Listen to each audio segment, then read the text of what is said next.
কিসের জন্য জানি আমার জবটা চলে গিয়েছে। এখন আমি আবার জব নিতে যাব।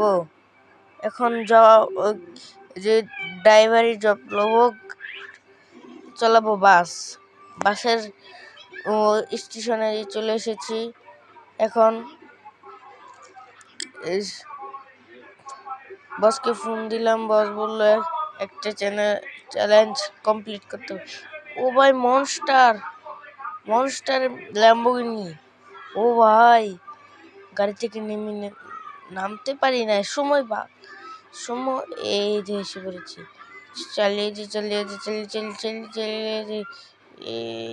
এই যে ভাই, এটা কি হলো?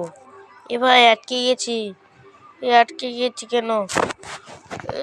আটকে গিয়েছে, এখন হেঁটে হেঁটে যাওয়া লাগবো। 1 নম্বর